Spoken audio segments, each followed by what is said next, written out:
आज हम एक बहुत ही दिलचस्प कनेक्शन को समझने वाले हैं। ये कनेक्शन है एक मॉडर्न साइंटिफिक थ्योरी और एक बहुत पुराने धार्मिक ग्रंथ के बीच। तो चलिए इसमें जरा गहराई से उतरते हैं। देखिए, बहुत लंबे समय तक मतलब करीब 1920 के दशक तक वैज्ञानिकों का यही मानना था कि ये जो ब्रह्मांड है ये हमेशा से ऐसा ही था। इसे स्टेडी स्टेट थ्योरी कहते थे। लेकिन फिर 20वीं सदी में एक बिल्कुल नया आइडिया सामने आया, जिसे आज हम सब बिग बैंग थ्योरी के नाम से जानते हैं।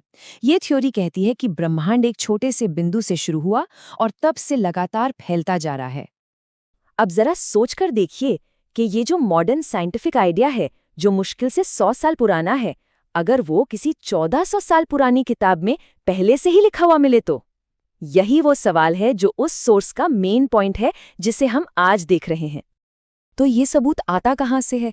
ये आता है कुरान की सूरा अल-अंबिया की आयत 30 से। इसमें लिखा है, क्या उन लोगों ने जिन्होंने मानने से इनकार कर दिया इस बात पर गौर नहीं किया कि आसमान और जमीन दोनों एक दूसरे से जुड़े हुए थे? रतकन, फिर हमने उन्हें फाड़कर अलग कर दिया। फतका। अब देखिए, ये जो पूरा तर्क है ना, वो असल में इस आयत में इस्तेमाल हुए दो खास अरबी शब्दों के मतलब पर टिका है। इन शब्दों का जो मतलब निकलता है वही इस पूरे कनेक्शन की बुनियाद है। तो पहला शब्द है रतकन। सोर्स के मुताबिक इसका मतलब है एक साथ सिला हुआ या एक ही चीज में जुड़ा हुआ। मतलब एक ऐसा पिंड जिसमें सब कुछ एक साथ मिला हुआ था, कोई अलगाव नहीं था। और दूसरा शब्द है फटका।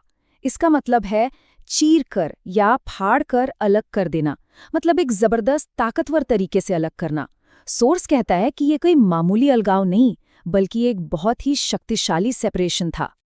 तो यहाँ पर सोर्स एक बहुत ही सीधी और कह सकते हैं हैरान करने वाली तुलना करता है।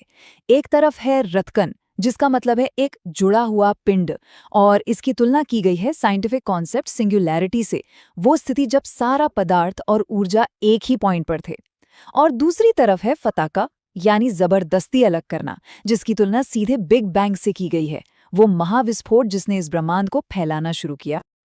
और सोर्स इस बात पर भी ध्यान दिलाता है कि बिग बैंग की थ्योरी साइंटिफिकली 1927 में जॉर्ज लेमेत्रे ने दी थी। मतलब कुरान के लिखे जाने और इस खोज के बीच लगभग 1400 साल का फासला है। ये बहुत बड़ा टाइम गैप है। इसी बात को और पुख्ता करने के लिए सोर्स में एक जियोलॉजिस्ट डॉक्टर एल्फ्रेड क्रॉनर का जिक्र भी है। उन्होंने कहा था, और ये बहुत दिलचस्प है, कि मोहम्मद की उत्पत्ति के बारे में सोचते हुए ये लगभग असंभव है कि उन्हें ब्रह्मांड की सामान्य उत्पत्ति जैसी चीजों के बारे में पता हो, क्योंकि वैज्ञानिकों ने तो ये सिर्फ पिछले कुछ सालों में ही पता लगाया है। तो आखिर में ये पूरा विश्लेषण हमें एक बहुत बड़े सवाल पर लाके छोड़ देता है। एक ऐसा सवाल जो सोर्स खुद उठाता है। आज से 1400 साल पहले, उस दौर में जब विज्ञान आज जैसा था ही नहीं, तब ये जानकारी आई कहाँ से? ये